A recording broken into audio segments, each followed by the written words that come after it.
Component one for me is about having a great story, having a compelling story that sort of isn't necessarily the content that you put in the infographic, but if you've got the background story to know that actually this is the state of play today, but this is how what we want employees to know and feel about tomorrow.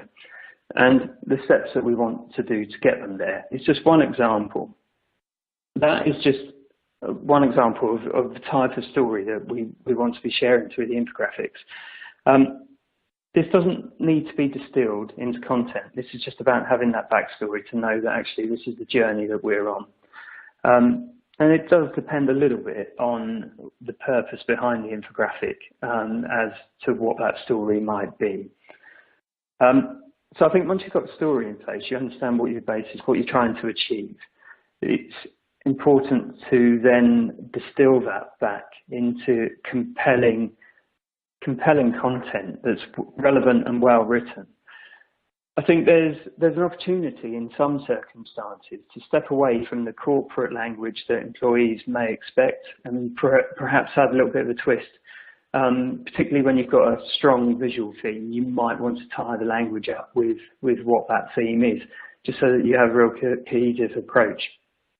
What I'm going to do now is just quickly share some thoughts on how content could be structured. Now, it's just a couple of bullet points, but we'll just run through them. So obviously you need some sort of heading, something that is going to grab their attention and create interest. A strong intro that gives an introduction to what the infographic's about. Then you possibly want to set the scene with a set of stats or figures to back up what the argument that you're about to put forward. Then I would suggest probably 8 to 12 clear and concise points that outline your reason why you need to do this change, why you need to work differently, whatever it might be. Just 8 to 12 concise points that could be broken up into small chunks of content with supporting imagery. A strong conclusion that brings all of those points together and underpins the core message of the infographic. Then you may want to show the sources to any relevant data that was associated with that content, and possibly even a call to action. Perhaps it's a case that you want someone to go off and read more, find out more about what was in that infographic, and click through to some of the intranet pages just to find out more about what's going on and what the change might be.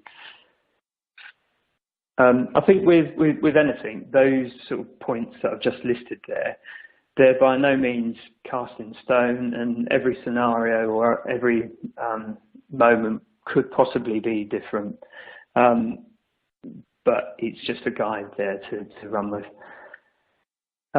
So on to point 3 of our 4 components.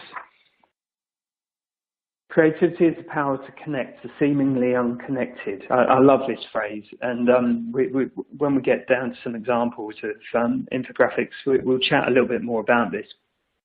Point 3 for me, so we've had story, we understand our background, we've developed some content. We're then going to think about, okay, visually, what could this be? What could be our visual concept or theme? But also, how are we going to apply that to the content? So the content might be great, well structured, well written, but has it got that twist that just ties in with the visual theme of the infographic? So your theme might be something like a journey, and you want to tie it in with that kind of message. So you might twist some of the language just to work within that scenario. We're currently working on something for a client. It's about cybersecurity in their organisation, and the concept, the visual theme, if you like, is around airport security. So the whole look and feel is based on this airport look and feel, and using the language that's associated with that, from check-in boards to boarding passes, the structure of the steps and process that you go on when you sort of check in baggage, put your baggage in, go through passport control, all of those different things. We're using that as a sort of visual theme to hold together this story about cybersecurity. The client, they're not an airport, they're a university, have nothing to do with airports, but it's also a way of adding something fresh into their communications, because everyone sees the corporate look and feel, everyone hears the corporate messages, so it's an opportunity to really try and do something different.